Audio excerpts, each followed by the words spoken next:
Hello, everybody.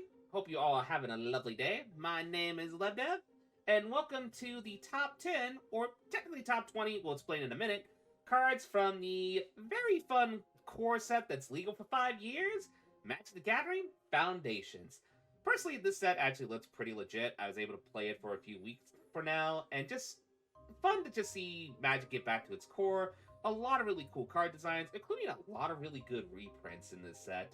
Just a bunch of variety of absolute delight. Now, for the record, the reason why I said top 20 rather than top 10 is because we're still doing it in the top 10 format, but we're going to go top 10 new cards from MTG Foundations, as well as top 10 reprints. For the record, new cards obviously are in the main set, while the reprints are cards that are essentially legal both from the main set, but also are available within the starter kit as well as the beginner bots, which are great introductory products to help you get into the game if this is your first time starting out. Now, if you're watching the top 10, I'm going to make a presumption you're a bit of an experienced player, or maybe you just wanted to see some of the cool new cards. Don't worry, I got you covered. Still, I just wanted to also let people know that for this set, WOTC actually, Wizards of the Coast specifically, did actually make me an ambassador for the set, which was actually really awesome. Hopefully we have future opportunities. We'll see. Still, I do want to talk about what I still feel like are kind of the best cards that are good for the set, and even still keep in mind analyzing them from the perspective that, for the record, these cards, unlike any other standard set, are illegal for standard for 5 years. But before we get started, let's actually talk about our honorary mention. And this one we're going to be going into a bit, so excuse me, gotta get into character for this one. Hello, welcome down to the south, y'all, of the Wilds of Eldraine. We're gonna have a nice little bit of stew thanks to the Agatha Sol Cauldron restaurant. We have a variety of utterly good activated abilities right straight from the set of MTG Foundations. We have our stuff like Kellen, who specifically actually killed the owner of the restaurant. Yeah, but still, Kellen has a variety of good activated abilities, including the fact that there's a lot of really good human and fairies to give that activated ability to, even detectives. Some of them are even Kellen. We have a lot of Kellens. Actually, getting out of character just for a little bit, actually the Oops or Kellen deck, where you just throw a bunch of Kellens in the deck, and Agatha Soul Cauldron, surprisingly good. Anyway, back to character. But we also have some of the other new characters, such as the cute little Loot Stoop, being able to make all your creatures have the activated ability to cheat out some creatures. Mighty fine if I say so myself. But we also even got some reprints that actually is good to get some activated abilities from. All the elves are very good with their activated abilities that are mana dogs, as well as just a little bit of a nice hint of legitimate goblin shenanigans with the fine realm of Krenko, making all your goblins into legitimate business goblins. Come on down for a nice pair of activated abilities with a nice soup from the Soul Cauldron itself. Warning, if you have a really good activated ability, there is a chance you're going to become part of the stew. Sorry in advance. Now, nevertheless, let's actually now get on to the actual list now, shall we?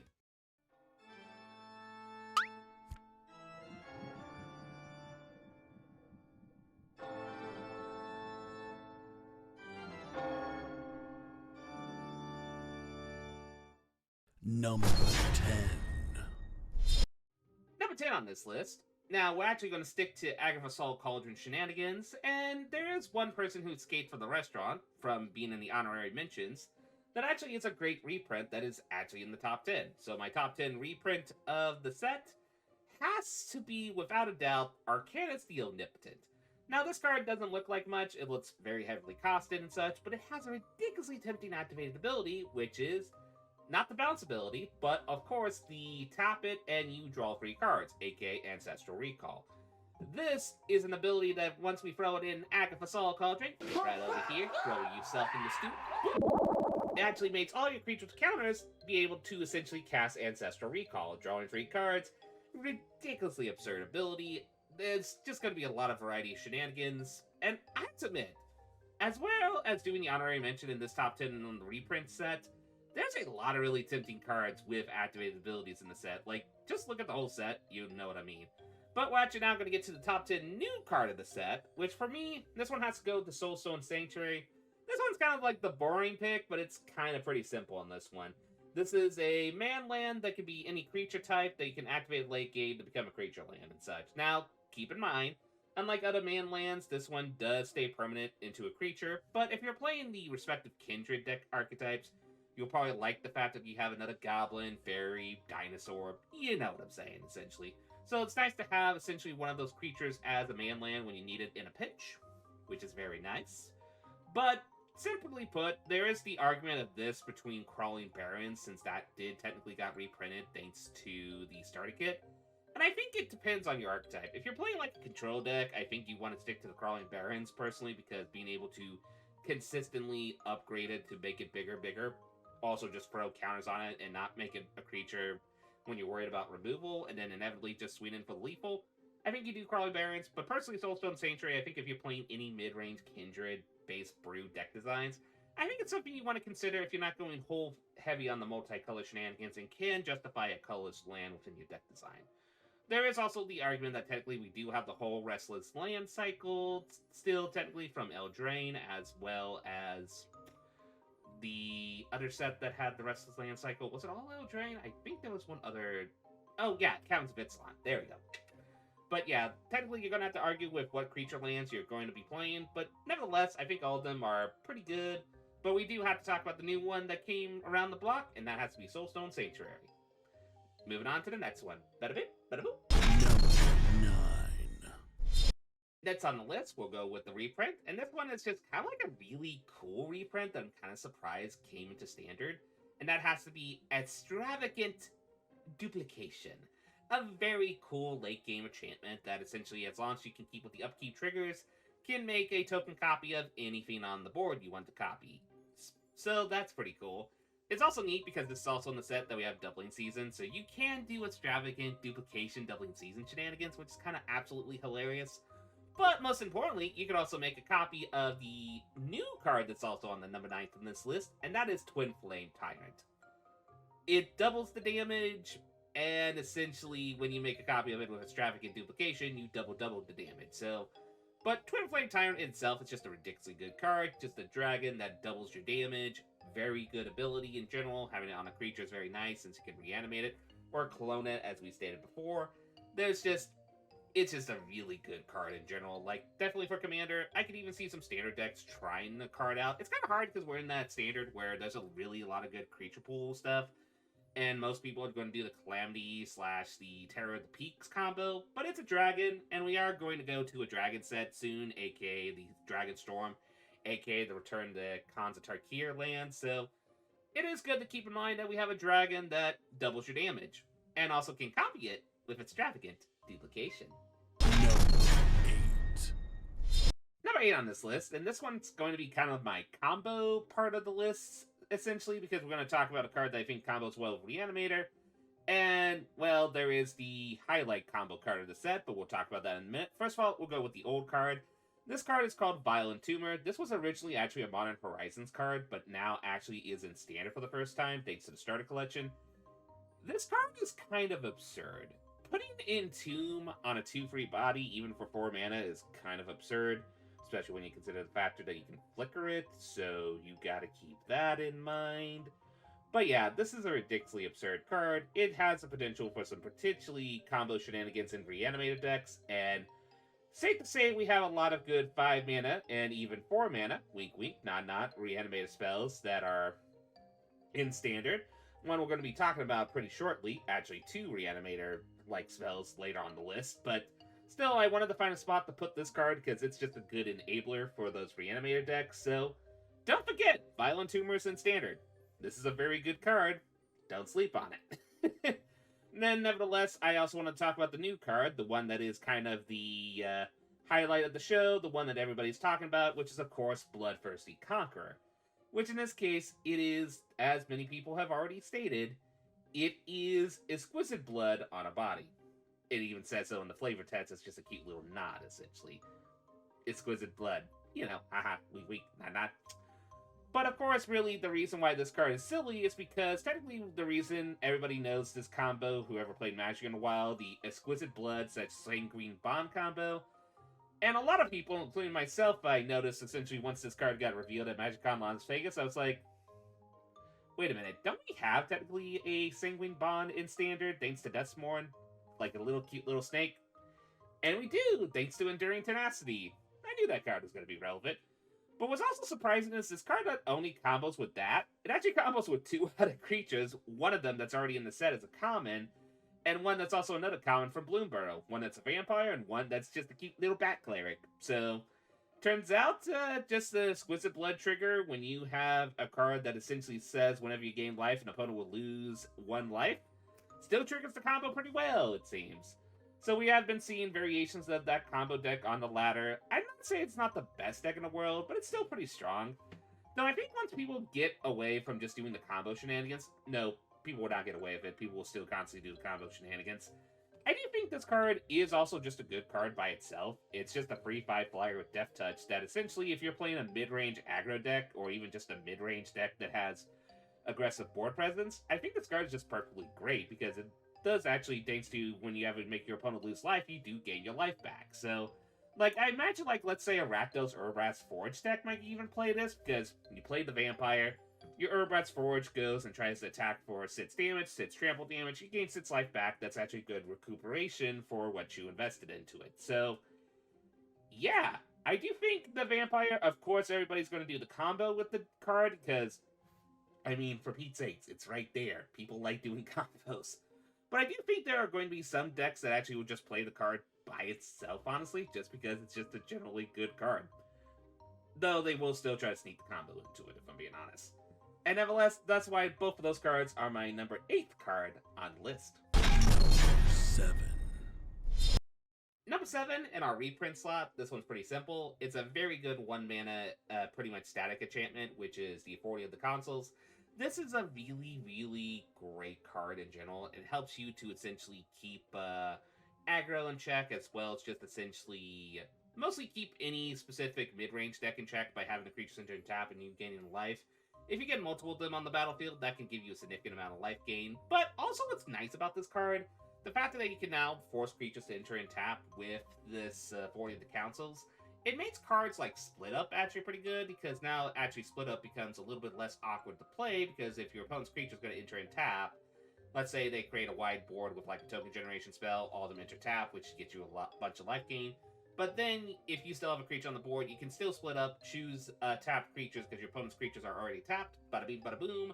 Board wipe, while you're still keeping yours. Usually a one-sided board wipe is pretty good. Also, my number 7th on the new cards, got to be the new Linda. This one, speaking with life gain shenanigans, just a ridiculously good card, just being to have those stats and keywords, as well as the hexproof of instants. Considering that a majority of the popular removal in Standard are instant speed, this is actually really, really good. Now, there are still some removal that can deal with it, such as the sorcery speed and also some popular board wipes, as well as, for example, Nowhere to Run can also deal with it, so you gotta keep that in mind. But if this can stick on the battlefield for a significant period of time, you kind of can essentially win the game by it growing exponentially bigger. Not like Pridemate, essentially, Johnny's Pridemate bigger, but the fact that it gets significantly into a mid-range threat, to then kind of like a late-game threat by when it gets bigger with the minutes and all that stuff, ridiculously absurd. But yeah, Alinda, as well as supporting the councils, number 7 card on the list. Number 6. Number 6, we're going to be a little bit awkward with the reprints, because I feel like we have to talk about both of these cards, since they are essentially a combo coming from Foundations, and people have been already testing with this. And that's got to be both the Demonic Pact, as well as the Harmless Offering. Mostly, I'm going to actually focus a little bit on Harmless Offering, because this is actually kind of a really solid card to get back into Standard. Essentially, just a mono-red donate, very good card in general. Now, granted, you kind of have to debate between playing this as well as the Raven, aka the Coveted Falcon. I would say the Coveted Falcon is better in some circumstances, but it's still nice to have a second instance of this, being able to give our opponents something and such. Technically, we have 3 instances of it. We have this, the Falcon, as well as like a 4-mana Brother War spell that gives a target artifact or creature away, and you draw cards in exchange for it. It's like, the editor will show it here, essentially. But being able to have more of these instances is actually really nice, since we do have a lot of really good cards to essentially give to our opponent that can be detrimental, let's just say. Demonic Pact being one of them. Being able to be... It's a little bit slow, but being able to get all those abilities are very nice, and then being able to give your opponent the choice, having to lose the game when it's the only choice. Chef's Kiss. Though I should remind people that there is also other good cards to give to your opponent to help win the game. There is stuff like, essentially, you've seen it in some variations of the Demonic Cat combo, essentially list, but Demonic Pack combo.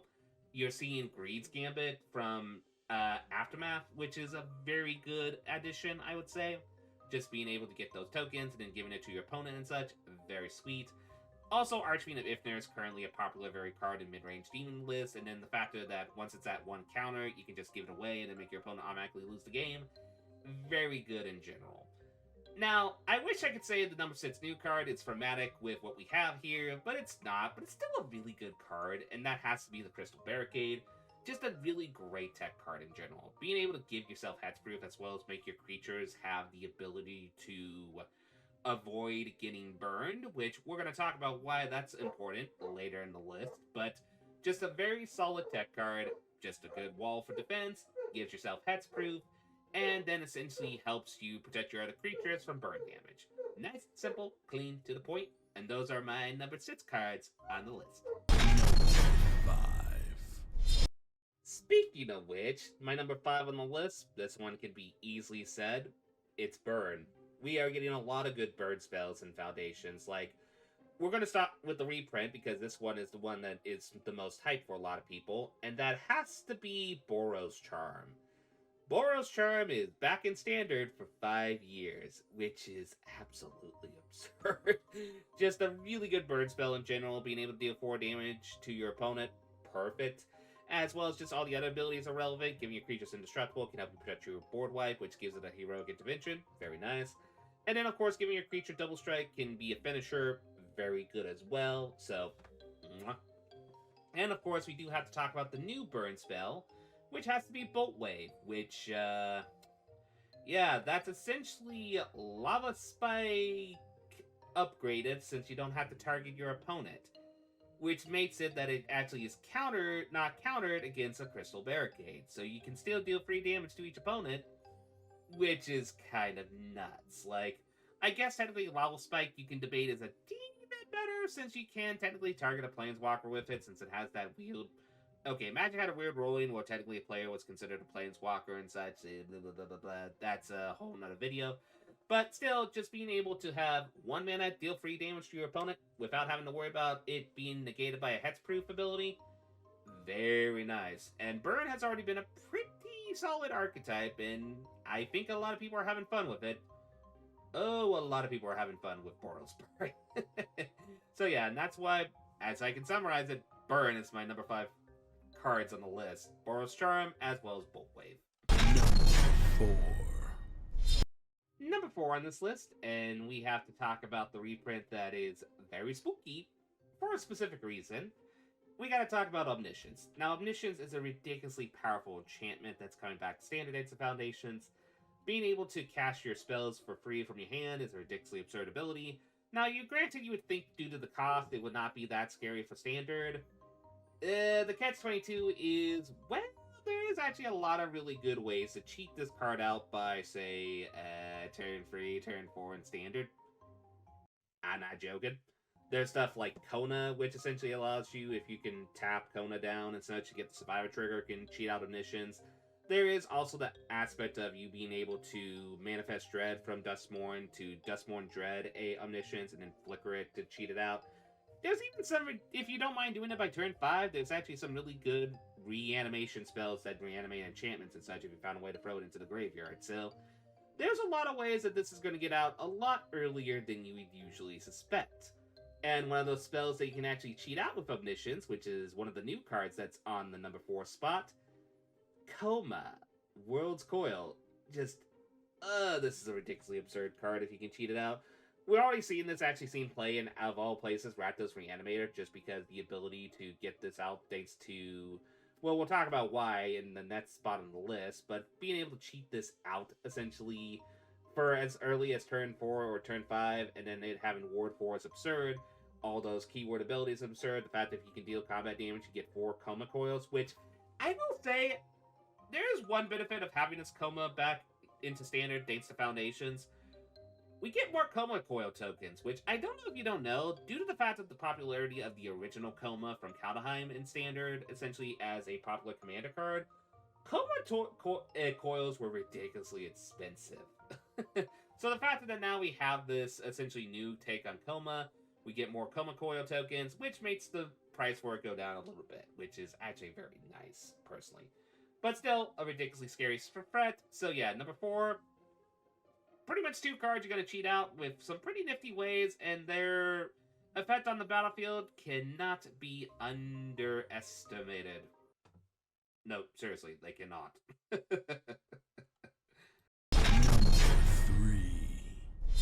Number 3 on this list, and this one is we're going to go into the reanimator shenanigans, and we got to talk about the cards such as Zombify and Abyssal Harvester. Now, first we'll start with the reprint. So, Zombify, 4-mana reanimation spell, nice, simple, to the point. Be able to return a target creature card from your graveyard.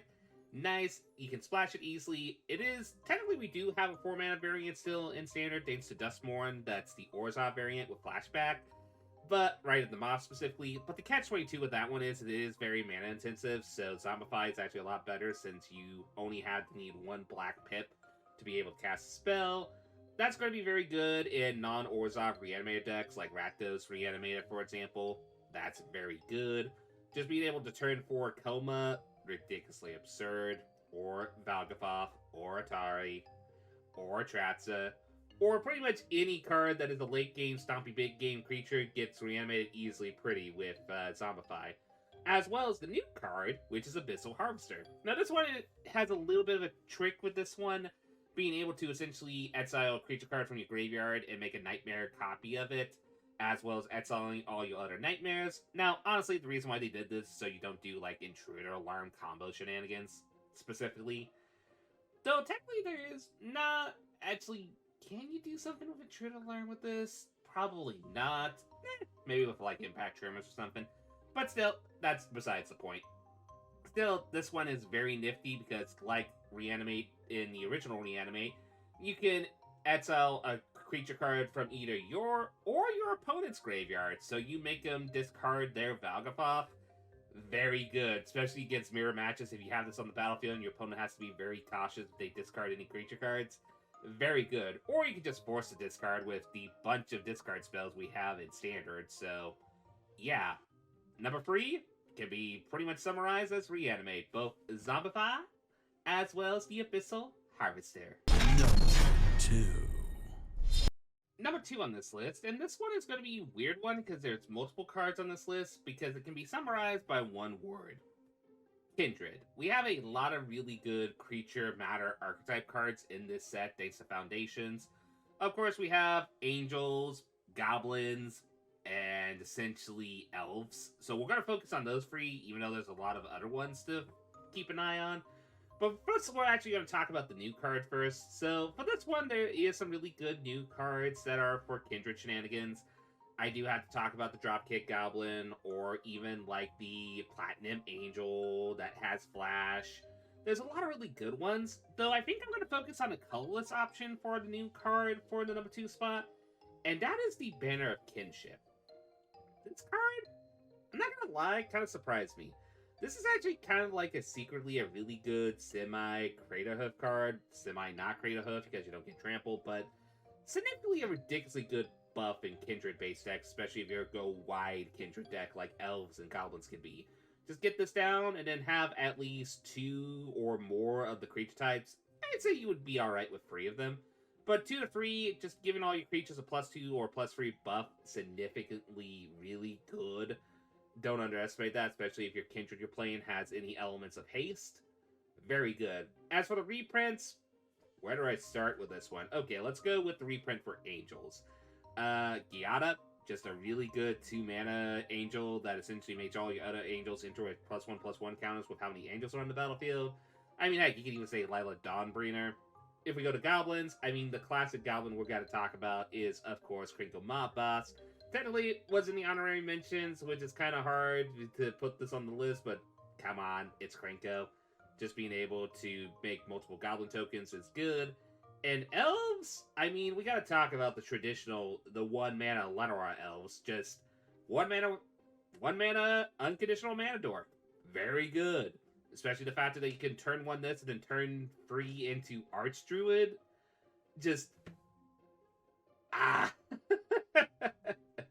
It's hard because it's really hard to choose one, I'll be honest with you. So that's why I kind of, with Kindred, for my number 2 spot, it's just like all the really good Kindred cards, Goblins, Elves, and Angels and such. That gets all the reprints, because all the reprints in those archetypes are really, really good. You have to keep your eye out on. And for the new card, Banner of Kinship, to help make it all just nice little cherry on top. Boop. Da-da-dee, ba-da-boop. Number 1. So what is my number 1 card from Foundations? That's both either a reprint as well as a new card from Foundations. Honestly, I kind of have to give this... They were originally going to be high on the list, but the more I played with them, the more I feel like they need to take the number 1 spot. And that's got to be the Planeswalkers of the set. Now, in this set, we have 5 Planeswalkers, each from the various colors. We're going to start with the new one, because it's actually kind of my personal favorite card of the set. And it's got to be the new Kaido. Kaido is actually a ridiculously good card in this set. Really good new design. Just being able to make one of your creatures unblockable, but most importantly, loot. Turns out to be a very, very good ability. It's been actually doing a lot of work in my Azorius Enchantress deck. Just ridiculously good card and such in general. And also just if you can get to the ultimate. It's very, very rare, but if you can get to it, just being able to make a ninja token anytime anybody casts a spell, I think it's going to be a lot more relevant in the multiplayer format since, while 1v1 it's kind of cute, in, like, Commander as well as Oathbreaker, that ability can get ridiculously absurd, plus also it's actually a lot more easier to get to the ultimate in those formats. But don't sleep on the factor that you can do it in Standard. There are some instances in some mid-range to late-game games where that is totally possible. Also, the new genre, I do like it. It is nice to have a board-wide Planeswalker that also just has a really good card draw ability as well as being able to make a good token copy of stuff. I feel like you need to keep an eye on genre, but I still need to find a home for the list. I feel like with the fact that you do get that ability to make a token copy of something, the Kiki Chiki ability, that might be something to keep in mind in Mondrak / also the Osier brews where your tokens double / also triple. So it's something to keep in mind. Or even just simply Terror at the Peak decks, just being able to make a token copy of Terror at the Peaks can be pretty good in general, honestly. So, something to keep in mind. As for the reprint, Planeswalkers, we'll go from the least to probably the best. Ajani, I do like Ajani a lot. Very good aggro card. It is one of those cards that it's not like the most exciting card ever, but that -2 can win you games, so don't sleep on the Ajani. I have seen some brews play Ajani very efficiently, honestly. Then we get to the tie of the reprints, and honestly, it's Vivian and Liliana. Liliana Dreadhorde General and Vivian Reed. It's really hard to put what's the number 1 Planeswalker reprint of the set, because both of these cards are just ridiculously good. Vivian Reed, just a really good mid-range card in general, and it's really her ability to pretty much remove enchantments is very relevant in this enchantment-heavy meta, especially with all the Overlords, Azorius Enchantress, stuff like that. But Liliana is just still one of the better late-game control Planeswalkers we have in a bit, because making it where you can make a token, but also whenever a creature you control dies, you draw a card, just ridiculously good. Like, if you have to make me choose, I would probably lean on Vivian Reed, because 5 mana is a lot more easier to do in the standard meta. But keep in mind, these cards are legal for 5 years, so the meta will vary.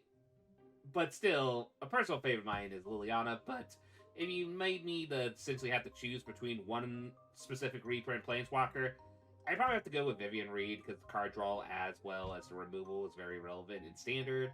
And of course, the doubling season, if you can do the doubling season with Vivian Reed and make all your creatures have a permanent overrun effect, ridiculously absurd. So, my number 1 card from the set, that's both a reprint and a new card, the new Kaido, as well as Vivian Reed.